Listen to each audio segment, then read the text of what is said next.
Mais liwa ya papa na biso eza prématuré dans le sens que ils ont un groupe à battre ou ba déjà comme dans sévier ba menace na bango wana ba yebake le combat fait que de commencer. Donc comment on a ba comédien té na matanga, moi je suis clair avec na clair na opinion na ngai depuis que j'étais ici na zaki à banda 8h to komi na ngonga 13h. Comédien moko to monete 5h du temps que moi je suis là na monika la comédien misato na kotanga ba kombo na moni ndeko Tito boko mona pe image ndeko Tito na moni Pakalowi na moni président Bodo le reste na moni bango te qu'est-ce qui se passe na milieu ya ba comédien est-ce que bolingo ezate na monde ya comédie moto yokola papa Kadiombo tisiko comédien kaka misato ça fait mal. Souvenir à Malamu ezali kaka que Kadiombo azalaki ndeko biso moninga artiste et puis abenganga na tournage na ye vraiment tant que j'ai tourné na sepelisaye. Pour la santé de votre époux, la solution est là. Grass Light. Grass Light elengi ya loposo ya mwasi ya africaine. Grass Light ezali produit ezana sans hydroquinone soko olingi ozala kitoko lokola ngai sans tache yaka na Grass Light. Grass Light esalami na fruit, esalami na plante, esalami na loso pe esalami na bambou. Mafuta kitoko o ezongangisa loposo lokola ngai ozana tache te, ozana ride te malgré âge na yo. Grass Light tozana mafuta pona nzoto. Bongo tozana gommage, tozana le de visage, tozana sérum booster, tozana savon pour la koungangisa loposo. Contactez Grass Light, composez le plus 49 176 21 99 49 42. Grass Light elengi ya loposo na mwana Congo. La maison Stelman vous propose des prestations de qualité pour vos gâteaux de mariage, anniversaire ou autres événements. La maison Stelmag vous propose aussi des gâteaux personnalisés pour vos anniversaires ou autres. Contactez-nous au 06 63 30 36 83 ou encore au 07 81 83 15 74. Vous pouvez aussi nous contacter sur la page Facebook Hostelmac.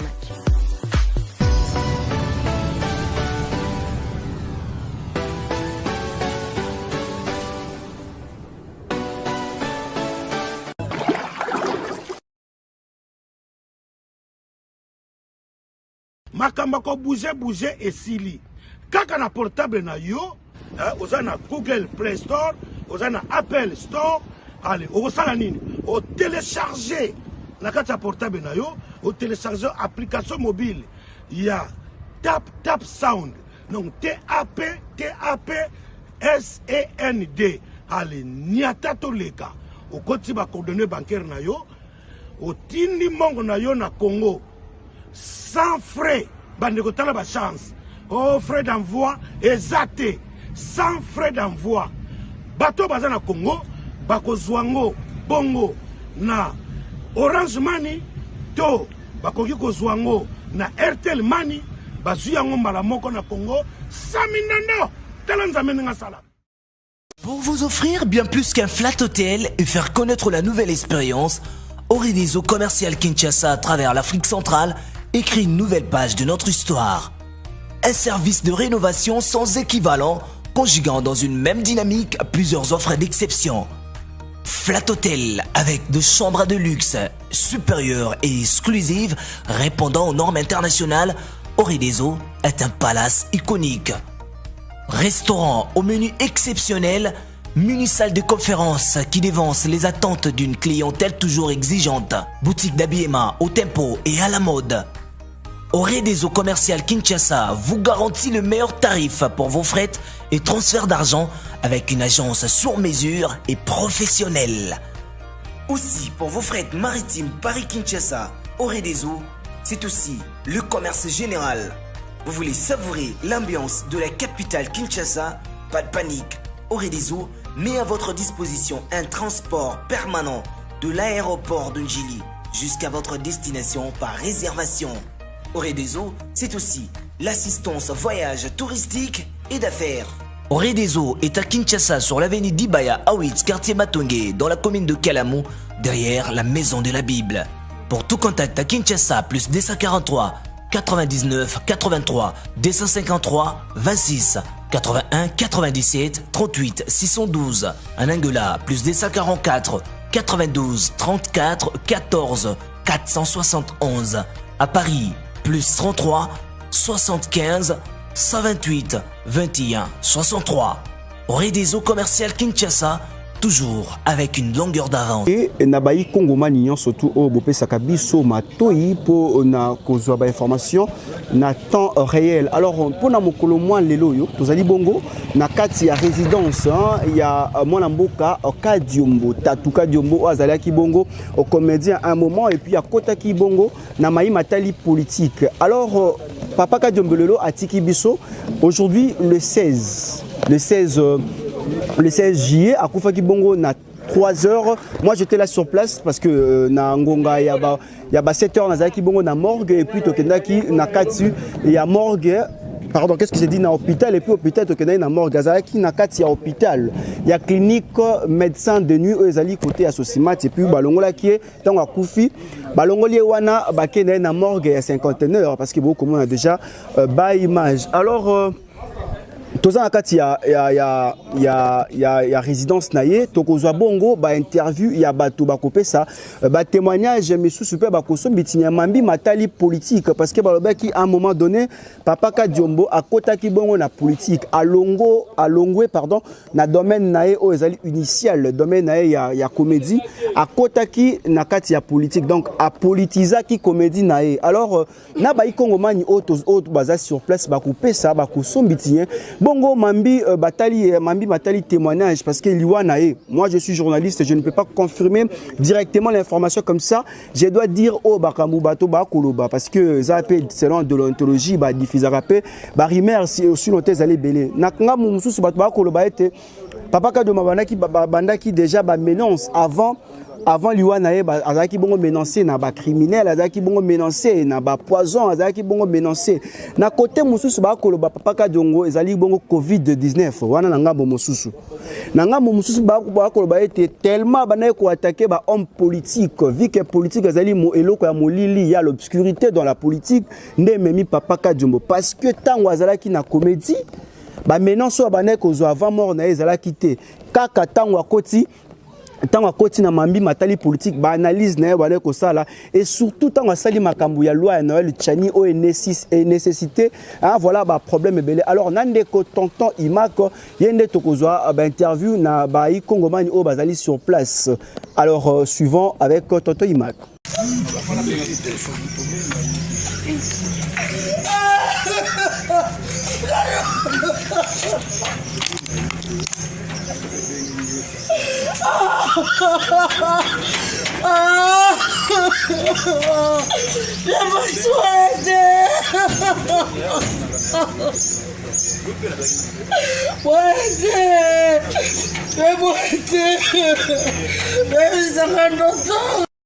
Et là, on est en direct de la résidence de l'artiste et comédien Tatuka Diombo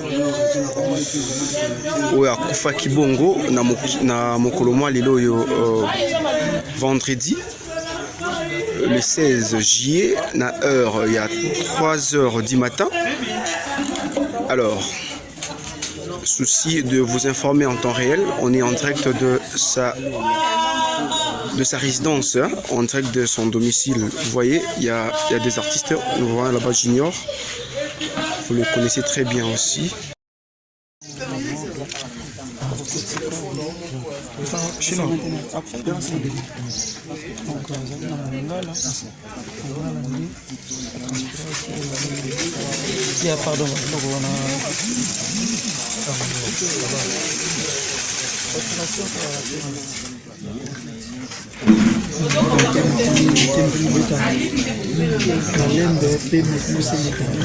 Il fallait par jour à 6 à 24 alors na oya kutonde so va mwanda mpo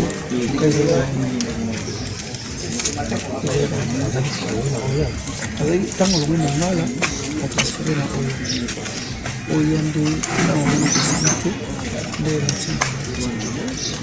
Déjà vendredi passé,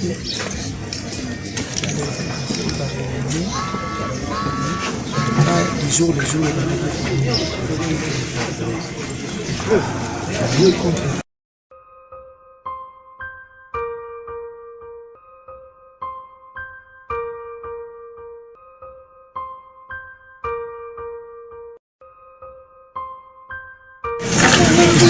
Bon, j'ai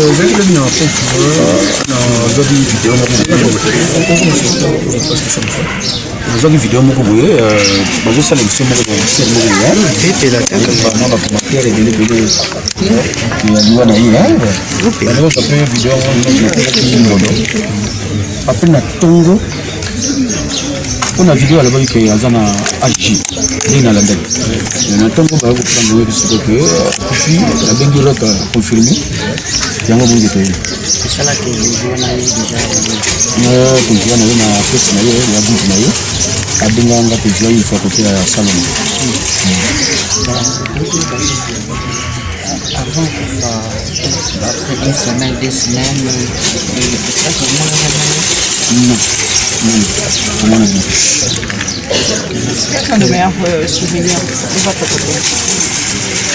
Bon, souvenir ya malamu ezali kaka ke Kadombo azalaki ndeko ya biso moninga na artiste epuis abenganga na tournage na ye vraiment ntango tozi tourne na sepelisa ye nano namona Kadombo koseka ndenge wana te nasekisa ye naye te so baacteur ne bazali awo bango baconfirme nasekisa ye epuis premier jeu na ye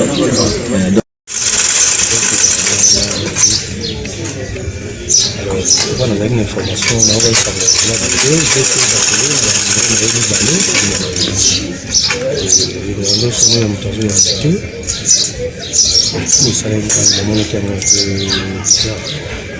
j'ai directement appelé parmi Bananaye,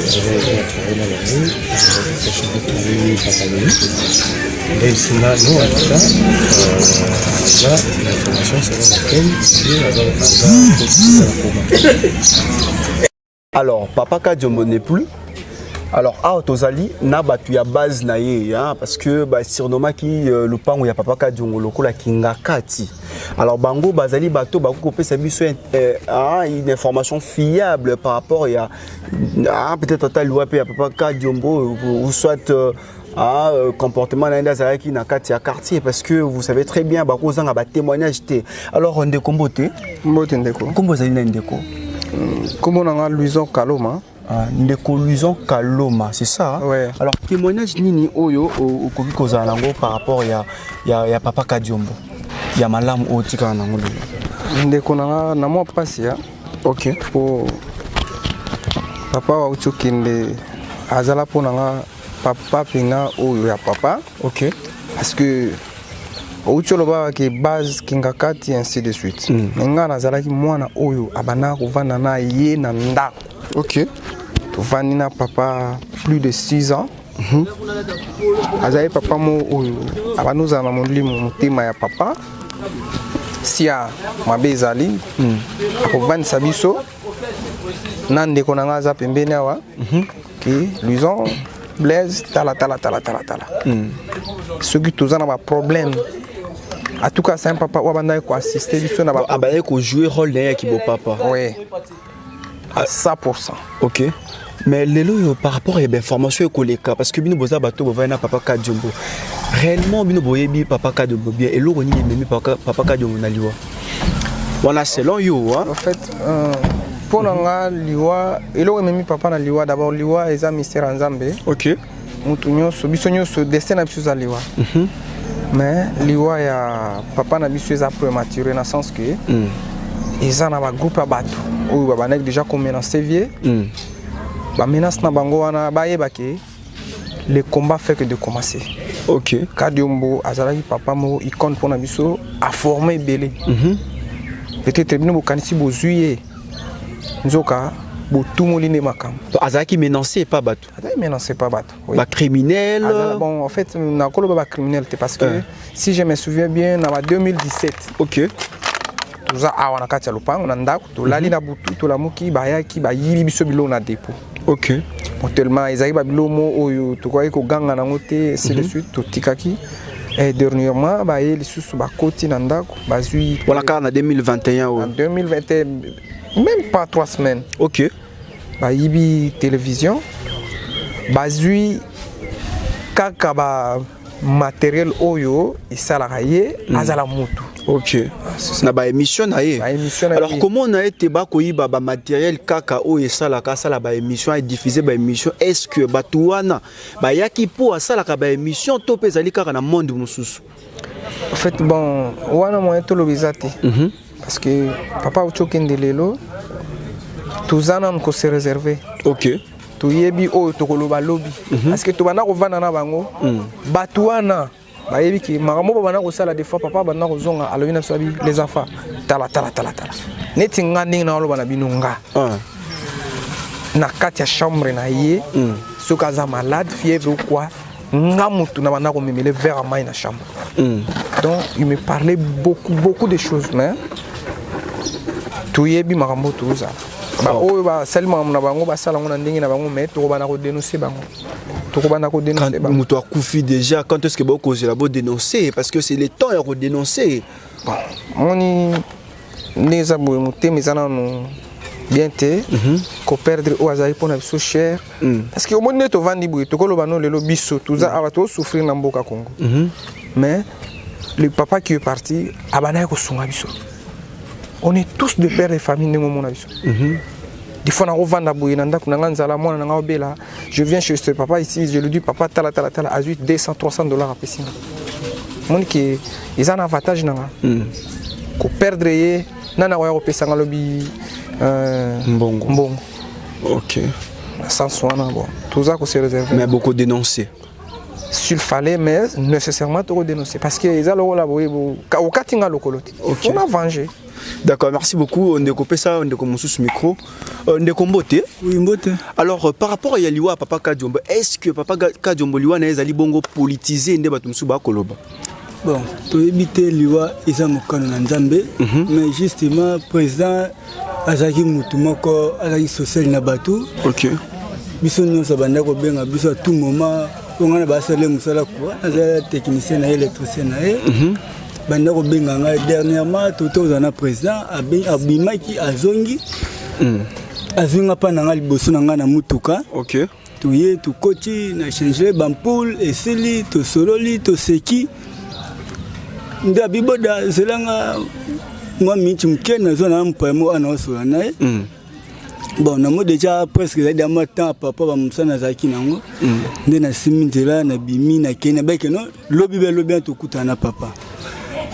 Mais na comprendre que après jouer autour le canal les kaboye pour na battre na biso esne la recouvrement bazaki nango na bino nana besoin kutana papa na expliquer que non pour ba makuma courant banini non papa zate abimaki on appelle na siminzela na ke mais na kutana petit frère na ye oyo bazaka à tous les temps na ye siminzela na bimi ti na comprendre le na tongo et ça appelle kelinga le na tongo vers 5h.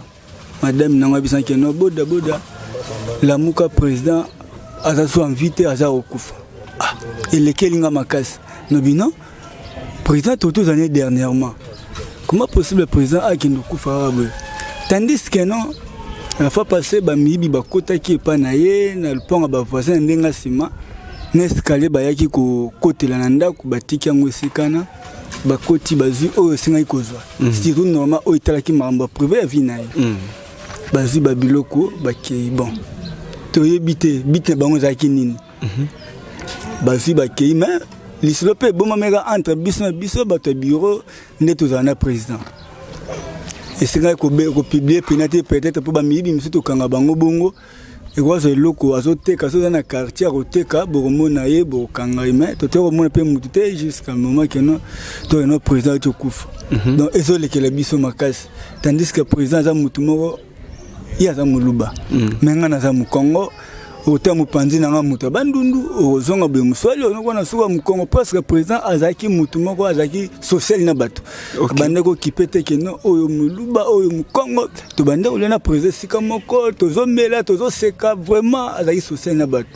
Mais ezolekela biso tilelo oyo tomo keno président aza soangi. OK, merci beaucoup de couper ça micro pa ndeko mususu ndeko mbote. Mbote papa. Alors ndeko komona maema surtout président Kadiomba ba koleka nango na télévision koloba est-ce que na kati ndaka papa Kadiomba ta moto sécurité azala quitté te azaki na moto sécurité te ayaki ndeko zwa bata sécurité tango bakota kinde bayibi nde après wana nde esengaki ke akozwa bata sécurité mais avant azaki na bata sécurité te mais balobi papa Kadiomba kosi na hôpital bat bayibi te car le nde bat baza surpris que notre papa Kadiomba kufi mais azui moi tant azaki na kati hôpital bino batuna message za ndengeni to information ya makambo wana za ndengeni bon ba oyo bayebaki te mais nini tema biso nini oyo ezaki pena ndako na biso azaki papa atake nini mbala moko to yebaki te mais ata après ba 2 jours 3 jours to yebaki ke papa azobela azan hôpital to yebaki yango po oyo akomaki papa donc azaki bien na biso po azaki pena moko boye ofandi boye omona ye moko abengo na téléphone oza aza boye yaka oye boye bofandi bosololi boseki donc bongo tokota na mutuka okoti pena mutuka okumba boke yoka muziki o melani na sombelo na mutuka oke menzenzi ya bosolola donc oyo akomai papa pour na biso donc malgré nazoloba mais souci o nazoka na motema ezaka passe papa kei nzambe azwaka molimo na ye papa ape maka na kimia nzena malamu pona papa. Ça fait mal, émotion et tristesse après avoir écouté les interventions il y a Bayi au Baza Awanangai sur place. Mais on se pose pas mal de questions. Comment est-ce que depuis 8 heures jusqu'à 7 heures, il est 13 heures heure de Kinshasa, je crois 1 heure de plus à l'est de la République démocratique du Congo. Donc comment on a comédien té na matanga, moi je suis clair avec na clair na opinion na depuis que j'étais ici na zaki abanda 8 heures. To komi na ngonga 13 heures. Comédien moko to monete 5 heures du temps que moi je suis là. Na monika la comédien misato na kotanga ba kombo na moni ndeko Tito, boko mona pe image ndeko Tito, na moni Pakalowi, na moni président Bodo. Le reste na moni bango te qu'est-ce qui se passe na milieu ya ba comédien. Moto monene lokola ikono lokola Kadiomba. Soki ngai journaliste na tambola makolo na longe pa na ngai na ye kozwa ba image bongo boni bato boza mituka boza ba moyen o bokoki kokoma awa na air mort na ngonga esengeli. Qu'est-ce qui se passe? Est-ce que bolingo ezati na monde ya comédie moto lokola papa Kadiomba tisiko comédie kaka misato ça fait mal.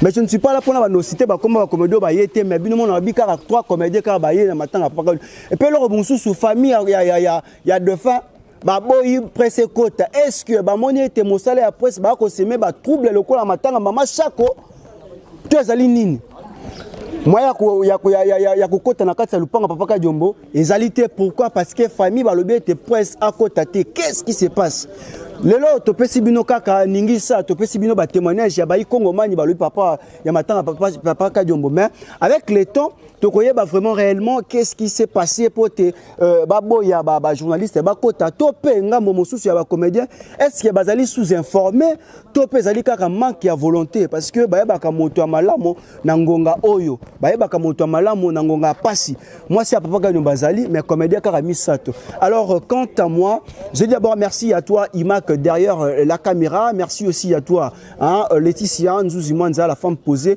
de Switzerland, tonton H, je te dis clin d'œil en tout cas. Merci à toi Anelka depuis Paris, merci à toi aussi Steven Zinga, maître Onésime Ramada. En tout cas on est ensemble, il n'y a pas de souci. Quant à moi je vous dis une fois de plus encore ciao. Plusieurs projets de développement sont à l'actif du député national élu de la ville de Bukavu, Didier Okito Lutundula, pour cette année 2020.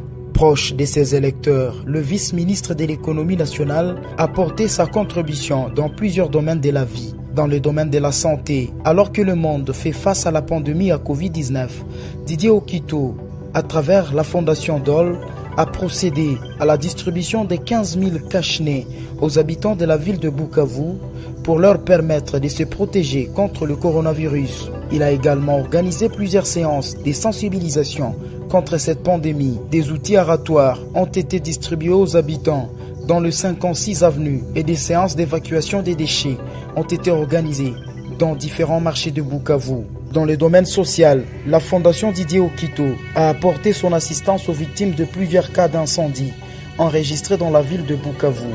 Ces de Nyamugo et de Funu n'ont pas été oubliés. Au chapitre des infrastructures, le pont Wesha reliant la commune de Bagira à celle de Kadutu a été construit. À cela s'ajoute le pont Rukumbuka reliant Igoki à Nyamiera, le pont reliant l'avenue Tchaï et l'avenue Igoki, ainsi que le pont reliant le camp Bien-Aimé à Essence Major Vangou. L'escalier de l'avenue de l'hôpital général a été également construit. Didier Okito a également apporté sa contribution dans la lutte contre l'insécurité à Bukavu avec l'installation de projecteurs solaires dans plusieurs coins de Mohungu et de Nyamugo, quartier théâtre de l'insécurité, pour permettre à la population d'avoir accès à l'eau potable. Le vice-ministre de l'économie nationale et patron de la Fondation Okito a également construit des bornes fontaines à Kalingira, dans la commune de Bagira. La belle femme ne peut donner que ce qu'elle a. Didier Okito a apporté une fois de plus sa pierre dans le développement de la province du Sud Kivu.